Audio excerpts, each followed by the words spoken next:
I'd probably tell you, Steven, just get off your ass and do it.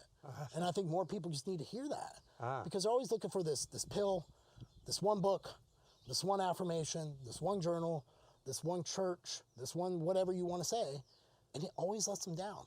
And I'm like, why don't you just stop letting other things let you down? And it's a lot easier, I found, to let yourself down. Because when you let yourself down, you can at least go, okay, what was that because I chose to, or is that the process of failure making me better? Because failure makes you better. And I think when you go back to when you're on a journey to believe in yourself, you have to look at failure as the ultimate guide to getting better. You know, I sort of, you ever see the movie Scared Straight?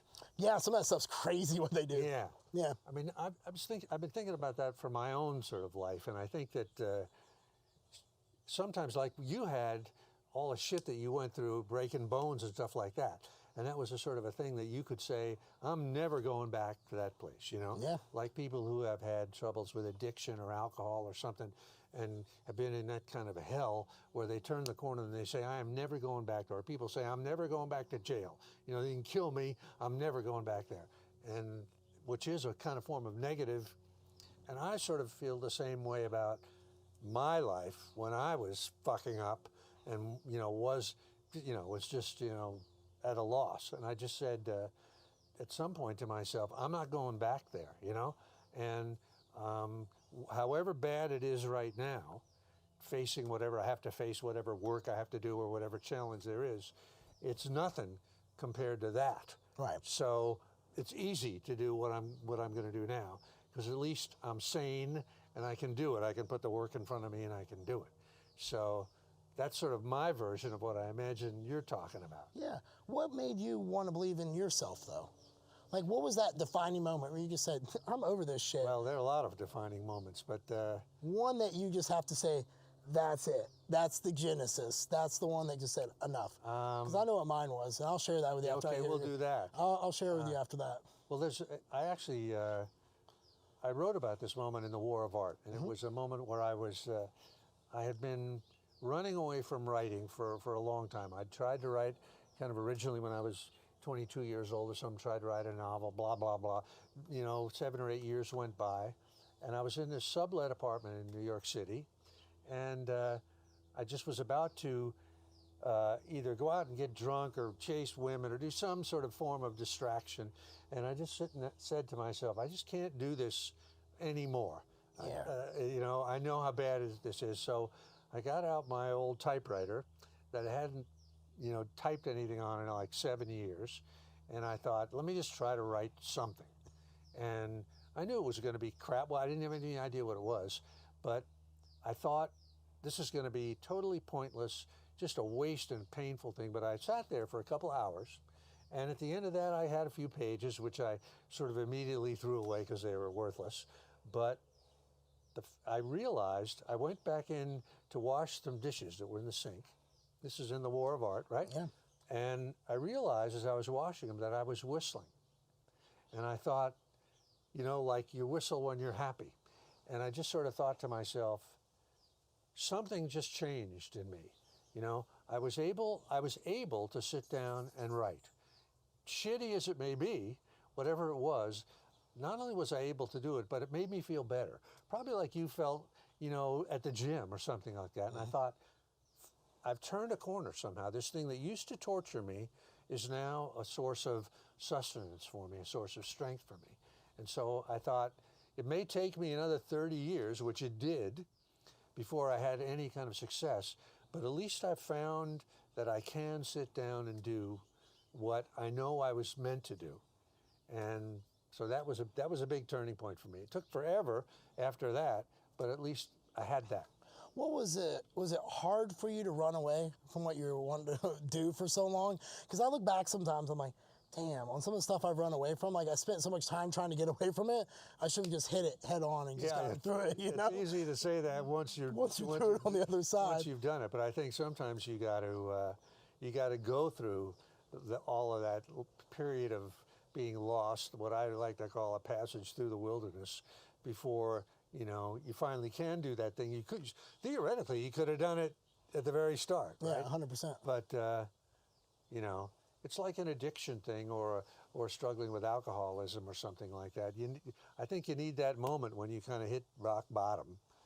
I think that teaches people more lessons. That's that sort of scared straight moment where you just say, enough of this shit. I just can't do this anymore. I have a question. After that happened, what changed the next day for you? Because often people have that one moment, but what happened the next day? Because I know, and I'll share I know what the next day was.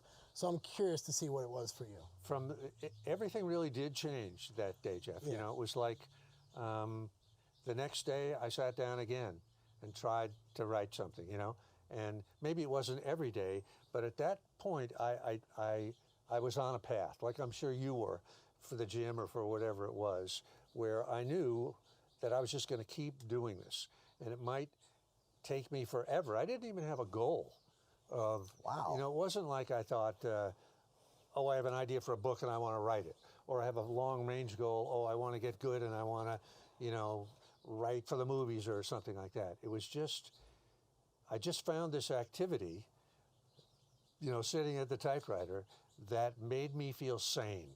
You know, I would sit down feeling crazy, things are going, you know, things are getting out of control in my, you know, I'm thinking in that bad spiral thing. And when I would get up after 2 hours or 3 hours, I felt sane.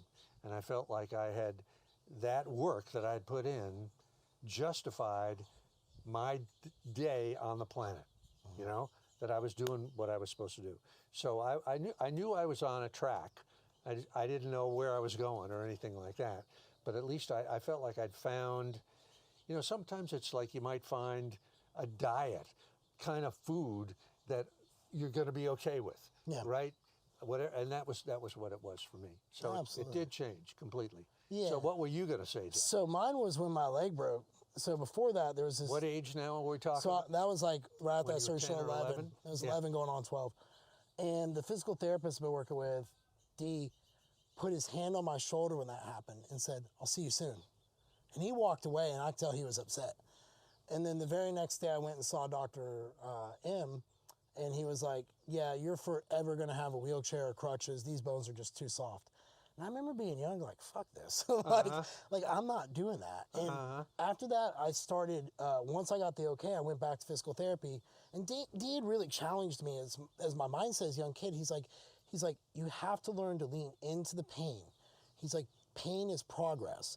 Now, unfortunately, that didn't do good for me in my adult years because it made me be like, well, if my whole life isn't pain, then something's not right. So I had to go through all that. And I talked about that in the book, and it led me to a really dark place. Because back then, you know, they didn't talk about mental health in the 80s, 90s. So no doctors were paying any bit of attention to that with me. And I was in a really dark place. But it was after that, I was just like, you know what? I got nothing to lose. Like, what else could happen? My leg breaks, you know, and it just really settled in with me like, this is gonna have to hurt to get better. And I think a lot of people just don't want to do that. You know, when you talk to people about stuff, it's like, well, what happens if my book doesn't sell? Well, okay, well, you write another book. You know what I mean? What happens if my business doesn't take off? Okay, well, you create another business. And I think so many people just get hit one too many, you know, hit once they're out. And that was one of those where I just, like you, just kept being hammered until something happened where I was like, no, this isn't right anymore. But that was it for me. I went on that. That's where that chip on my shoulder came from, where I was like, no, I'm proving this dude wrong. And I set my first goal was I'm going to walk into school my high school year because they've been homeschooling me. And I did. I achieved that goal. So, and at that point I was like, I can really kind of do stuff, you know? So, yeah. I mean, I had a sort of a revelation at that when I was at my darkest hour where I said, this is going to sound pretty ordinary as I say it, but I thought to myself, I can't make other people do what I want them to do. I can't make somebody love me or respect me or hire me. I can't make other people do what I want them to do, but I can make myself do what I want to do. You know, I can make myself sit down and do my work or whatever it is. I can crack the whip over myself. And I thought, well, shit, man, nothing can stop me if I do that, you know? And that was sort of another kind of a turning point for me. When you realized you were the master of your own ship. Yeah, or at least I realized I can inflict pain on myself and endure it, you know? Did you spread that anywhere else? Did that go anywhere else in your life? For me, when I got in my 20s, I was like, oh, well, you got to be in pain with me. You know what I mean? Like, pain's progress. We're getting better. No, I didn't inflict it on anybody. But I don't think, you know, you say mental health. I think some people might say that attitude is kind of a sick attitude, you know? Right. But I don't think it is. In fact, I think it's a healthy attitude. I agree. You know, I was just watching The Last Dance, that series about Michael Jordan and the Chicago Bulls, you know? So phenomenal, that quote where he's crying. He's like, they might not have liked how it was, but they didn't mind the result. I was like, I could feel that. Yeah, I could feel that. Or, you know, where his dad said of him, you know, just tell him that he can't do something and he'll prove to you that he can do it, you know? So that, you could say that's kind of a sick attitude, but I don't think it is. I think we all are sort of driven in that way, I think. Because, I don't know, life is hard, right? 100%. To accomplish anything at all in the face of your own self-sabotage, the own stuff that goes on in your head, forget about external obstacles or rivals or competitors. That's easy. It's, you know, your own self. Right. So if you're going to overcome that, you got to dig deep like you have. You know, that's why I admire you so much, Jeff, you know, that you're really up against something that would have broken the spirit of a lot of other people, including me. And you didn't, you know.